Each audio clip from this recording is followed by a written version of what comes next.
All right, we're going to start talking about gas laws, the relationship between pressure, volume, temperature, and the amount of gas. And I feel like most people understand the idea of volume, the amount of space something takes up, and temperatures, how fast particles are moving. When we're looking at the amount of gas, we're always looking at it in terms of moles, like the number of particles, but you need probably a refresher of what pressure actually is. And pressure is force over area. And did a little work on this previously, but so I'll show you what I was talking about here. First of all, if you consider, like, you have a container full of gas, and there's some molecules that are bouncing around that container. That's what's applying pressure, the number of molecules that are above you. So we look at atmospheric pressure; it's the amount of molecules that are above you at any point in time.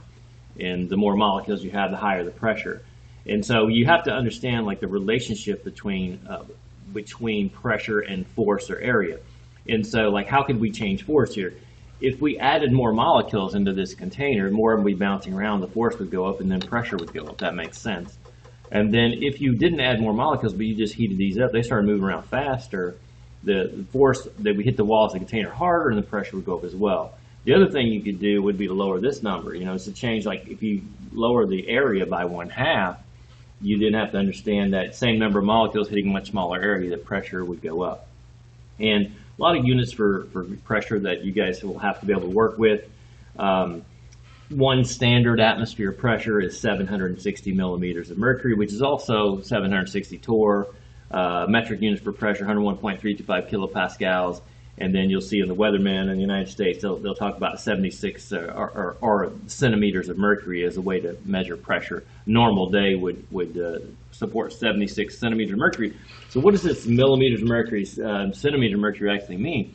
What we're talking about there is the original way we measured pressure was a guy named Torricelli. He put mercury in a test tube and turned it upside down on a pie pan. So here's our pie pan, here's a test tube. He turned it upside down. Mercury is very, very dense. Some of the mercury flowed out of the tube, but not all of it, because there's air that's forcing down on the mercury that's actually in the pan. And so on a normal day, it would support 760 millimeters of mercury in that tube, or 76 centimeters of mercury. And if there's a high pressure day, more air above the mercury in the pie pan, it would force more mercury back up in the tube. And so that's how you could measure pressure from low to high pressure in any particular day. So you have to have the ability to convert from different units of pressure, one to the other. So here we have a problem that says we have 1.5 atmospheres mercury. Convert this to kilopascals and millimeters. So again, write down what you have. Again, we can go to kilopascals, cancel out preceding units, get these numbers from the equation. Remember, it doesn't matter what units you put in there, they must be equivalent, and these are. So 1 atmosphere is 101.325 kilopascals. Multiply across, round to sig figs, 152 kilopascals, your answer there. Also wants it in millimeters of mercury, so 1.5 atmosphere, converting that to millimeters. Again, 1.5 times 760, round it using sig figs, and you've got, 1,140 millimeters of mercury. Won't do the next one because it's redundant. Let's start looking at the laws that you need relating all of these, pressure, volume, temperature, and the amount of gas. So the first one is just the relationship between the pressures of the gases in a room. And really, Dalton's law of partial pressure says for a mixture of gases, the total pressure is equal to all the sums of the partial pressures of the gases. The partial pressure of each gas is really determined by the fractional abundance of that gas. So for instance, right now, it's probably close to atmospheric pressure today, so it's 1 atmosphere of pressure in the room right now, and 70% of the room is nitrogen. The partial pressure of nitrogen then would be 1 times the fractional abundance of nitrogen, 0.7. So again, the fractional abundance or the partial pressure of nitrogen then would be 0.7. There's about 20% of the room is oxygen, so the partial pressure of oxygen in the room is 0.2. And so it doesn't matter what the particles are, because right now we got hydrogen, oxygen, nitrogen, carbon dioxide, all those things in the room. It only matters how many particles are there when you talk about their partial pressures. This law also explains why it's very difficult to breathe when you're trying to go, for instance, this is a line of people getting to the top of Mount Everest. And Mount Everest is 29,000 feet. The total pressure at high altitude, at 29,000 feet, is about a quarter of what it is at sea level. So the partial pressure up there is 0.25. So remember, the fractional abundance of oxygen is still just 20%. So then the partial pressure of oxygen, instead of it being 0.2, it would be 0.25, the total pressure times 0.2. So the partial pressure of oxygen at very high altitude is really, really low, so it's difficult to breathe. That's why people that are trying to climb Mount Everest, they have to go 17,000 feet to base camp and stay there for like 2 weeks or a month to get acclimated to the lack of oxygen before they try to get to the summit. And that's also why this is a mask in an airplane. You know, they always tell you before you take off to make sure that you put the mask on yourself before anyone else, because actually you have very little time to be able to breathe at that altitude if the cabin loses pressure. Not only that, at that altitude, the temperature is very, very cold as well. So that they would have to take the plane and decrease their altitude really rapidly to save everyone if that was to happen, if there was to depressurize. So here's again a problem related to Dalton's law. And again, it says a mixture containing oxygen, nitrogen, and carbon dioxide has a total pressure, 32.9, so that's the total pressure. Because remember, this law is just the total pressure is equal to all of the partial pressures of the gases added together. That's all it is. It's that simple. So they're saying the partial pressure of oxygen is 6.6, nitrogen 23. What is the partial pressure of CO2? That would be X. And so add those two together, so 32.9 and 29.6 plus X, and then subtract that from both sides.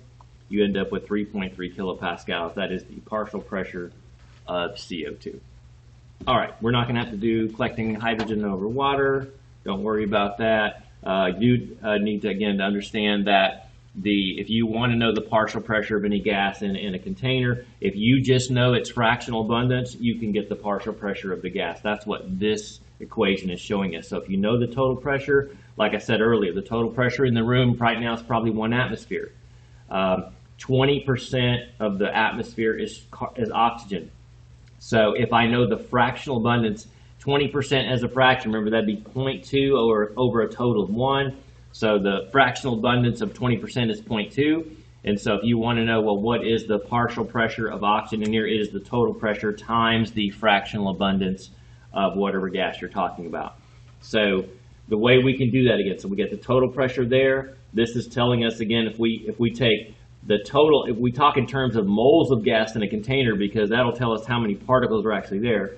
So we know the moles of any particular gas, the number of moles divided by the total number of moles, that would give us, again, the partial number of moles of that particular gas, which would give us the partial pressure of the gas.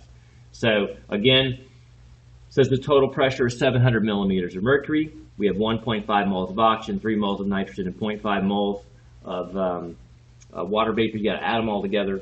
And again, so they're talking about what is the partial pressure of nitrogen. So that's what we put. We got 3 moles of nitrogen at the top. Add all those up. That makes 5 moles total gas in the container. Multiply across and divide. 700 times 3 divided by 5. We can only have one sig fig because of that number. So we have 400 millimeters of mercury would be the partial pressure of nitrogen gas. So it was just the total pressure times the fractional abundance of that particular gas. Next, we're going to look at the relationship between pressure and volume. Hopefully, this is just common sense. So consider this. We got marshmallows here, and they have got a lot of air pockets in them. So what I'm going to do is I'm going to increase the pressure. And think about this. If you start trying to, gas molecules are really far apart. If I increase the pressure, then the volume should decrease. And so do that. And it's not easy to see how much they're squashed together, but they're squashed together pretty good there. And then we could do the opposite. So we could decrease the pressure in this case, and the volume should increase. So we'll do that. And you can see that the marshmallows there get quite a bit larger. So the relationship between pressure and volume is an inverse relationship. When pressure goes up, volume goes down.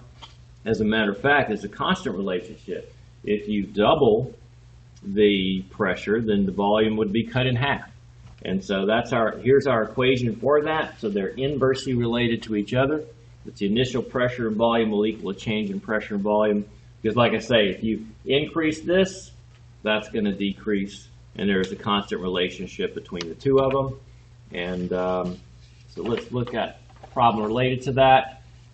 This is the Deepwater Horizon well that was in the Gulf of Mexico, I don't know, about 10 years ago, something like that. But what they were doing is they were drilling for oil at a mile below, or like a mile and a half below sea level. And the problem is they hit a methane pocket, and methane is gas, and at a mile below sea level, the pressure is 150 atmospheres, 150 what normal atmospheric pressure would be. And when that gas starts coming up through the pipe, once it gets to the top, then the pressure is 150 times less than it was at the bottom of the ocean. And so it expands 150 times. So 1 liter of methane 1 mile under the surface of the ocean would actually end up being 150 liters of methane when it gets to the surface. So it blew up the top of the pipes at the top of it. Obviously, there's some kind of open flame there, and methane is very flammable. So again, it blew up that Deepwater Horizon well. It killed several people, and it actually just leaked oil into the Gulf for a long time. So that's just part of the problem with deepwater drilling, because there's such a difference, a pressure differential between the bottom of the ocean and when something gets to the top. All right, so here's a problem associated with this. So pressure, volume. Again, there's Boyle's law, that's volume. And so again, you just got to plug in the numbers there. So it says a high altitude balloon contains 30 liters, so 30 liters at 103 kilopascals. So that's initial pressure, that's initial volume. What would the volume be? Again, so volume, that'll be X. When the balloon rises to an altitude where the pressure is only 25 kilopascals. So again, all you got to do is multiply those two together, divide by 25, and you'll get your answer there. It's 120 liters. And questions there. I want to try to show you this. I don't know if I can rearrange this. I always show it to people in class. So I'll try to show you this. Okay. This is what they call a Cartesian diver. You see, it's just a pipette with a little bit of gas inside of it, and the rest of it's filled with water. But if I squeeze it, what I'm going to do, I'm increasing the pressure, and it'll be applied to that gas, and so the gas volume should start to shrink, and then pulling water up in there becomes more dense, and so it should start to sink. And so there you go. It kind of freezes a little bit with the video. There you go. So I increase the pressure, and you can see that the volume of the gas is actually getting smaller there. And anyways, so again, that's another example of Boyle's law. Pressure goes up, volume goes down. Next law, the relationship between volume and temperature. And so let's look at that. It's called Charles' law. And so here's the relationship between volume and temperature. Think about this logically. This is how hot air balloons work. If you start increasing the temperature of those gas molecules, they start bouncing around, heating the walls of the container harder. So the temperature will go up and the volume will go up. And not only that, you can say that there again is a constant relationship between them. So if you double the temperature, the volume will double because the molecules are moving around faster and they're wanting to take up more space. And so that's, again, Charles' law. And here's the thing, though, with all of our gas laws, there's only a constant relationship when the temperature is in Kelvin. So how do you get from Celsius to Kelvin? Celsius temperature plus 273 is going to give you Kelvin temperature. And again, these laws do not work if you leave the temperature in Celsius. You just got to know that. So when you're working these problems, so all temperatures need to be in Kelvin. So when you're looking at a problem associated with Charles' law, again, how are you going to know like it's Charles' law? You got to look at what you have. You got temperature, volume, and then you got temperature, and they want to know what the volume is. That's how you know which law to actually use, to see what you have. So they say you got 4 liters, so 4.0 liters of gas at 24 degrees. Remember, so the temperature is 24, but it's 24 plus 273, which is 297. And so X, we want to know what the new volume is when the temperature is 58 degrees. Again, 58 plus 273 is 331. This is a proportion. You cross multiply to solve for X. 297X equals 4.00 times 331, and X 4.46 liters. Hopefully that makes sense to you, that when you increase the volume, or when you increase the temperature, the volume would increase as well. Another question there, gas doubles its temperature from 100 to 200 degrees Celsius. And does this mean The volume is doubled, the pressure is constant. So again, they're doubling the temperature from 100 Celsius to 200 Celsius. The question is, would the volume actually double? And again, a lot of people want to go, yeah, the temperature just doubled, so the volume doubled. But remember, this is only a constant relationship when temperature is in Kelvin. Let me show you what I'm talking about. Let's say we had a 1 liter container at 100 degrees. In Kelvin, remember, that's 373. And so we're gonna double the Celsius temperature, but not the Kelvin temperature. So if we wanted to know what the new volume is, 200 degrees in Kelvin is 473. It is not double. So the temperature didn't double in Kelvin, so the volume is not going to double. So the answer to that is no because of that. Okay. Another example here. Again, I'm going to try to show you this.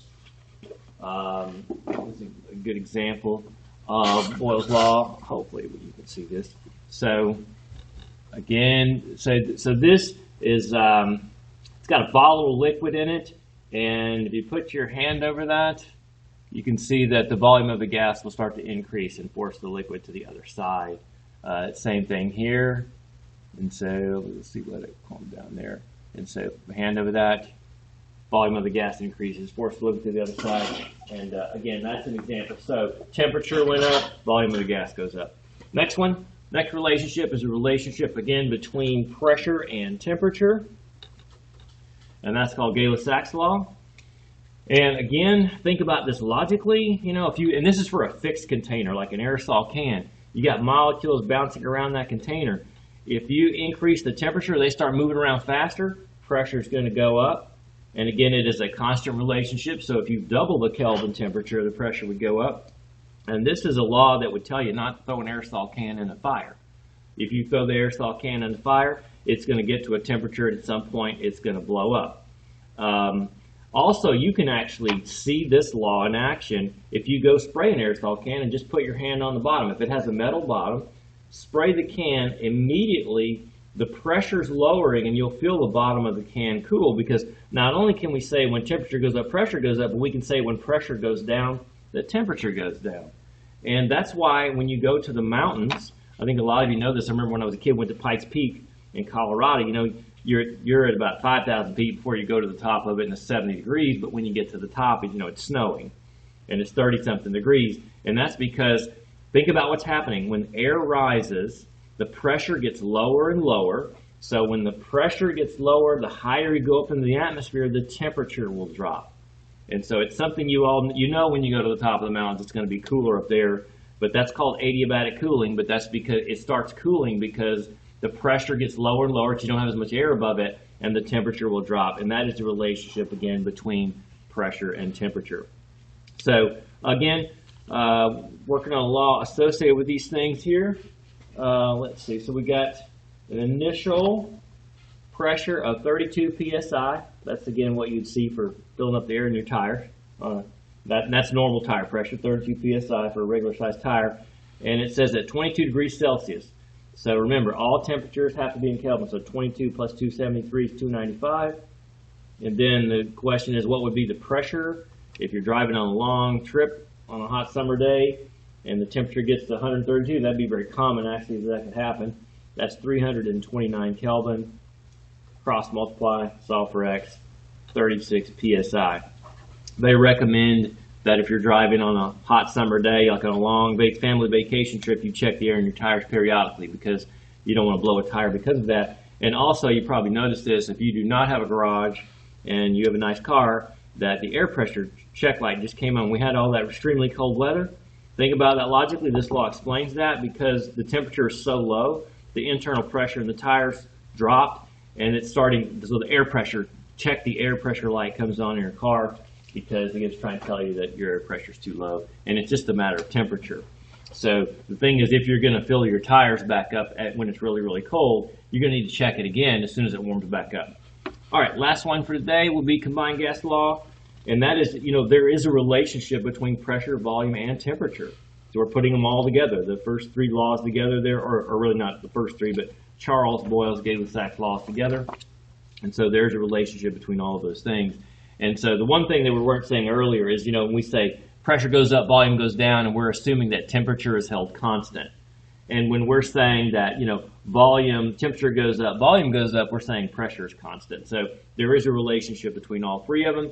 Again, if you say, well, how am I going to know which law to use? And it depends on what they give you. In this case, they're giving you a 1 liter balloon at temperature and pressure. And so they're going to give you the same thing. They're giving you temperature and pressure again. So that's how you're going to know to use the combined gas law there. This again is always, I always tell people you see those balloons released at football games. They don't do it quite as much anymore, but or any outside event, they release a bunch of helium balloons and there they go. What do you think happens to them? If you think about all these laws, the first thing is, the pressure's dropping as they go up. And so remember, pressure-volume relationship. So if pressure goes up, volume goes down. In this case, the pressure is dropping, so the pressure is dropping, the volume should increase. So, what do you think is going to happen to the balloon? At some point, it's going to blow up. But then think about temperature-pressure relationship is as it goes up, or I should say, the temperature relationship as related to volume. The temperature as it goes up in the atmosphere starts to drop, and the volume would decrease. So you've got two different opposing forces happening there. If you want to know what's going to happen, you've got to know the standard conditions at elevation. So what I've done is I just looked up in the Weather Service, what's the normal temperature at 9,000 meters? It's negative 45 degrees. And what is the normal pressure at 9,000 meters? 300 millibars of mercury. And so you got to plug those in to this equation to see what would actually happen to the balloon. Because the question is, what's changing the most? Is pressure changing more? Is the pressure dropping more, or is the temperature dropping more? Because whichever one's dropping the most will determine what would happen to the balloon. So we're going to plug everything in there. So 1,100 millibars of mercury, and we've got a 1 liter balloon at, again, normal temperature on a given day is 30 degrees Celsius or 303 Kelvin. And then at elevation, it's at 9,000 meters, it's 300 millibars. We want to know what the new volume would be, and the normal temperature is 228 Kelvin. That's negative 45 plus 273. Again, cross multiply and solve for x. That 1 liter balloon at 9,000 meters would end up 2.8 liters. So that's actually telling us what would happen at some point, that it would end up bursting, because it went from 1 liter to 2.8 liters. All right, that's it. The next equation there is redundant. So that's it for today. We spent enough time talking about the original gas laws, and so you will have some problems on Go Formative Work. Good luck.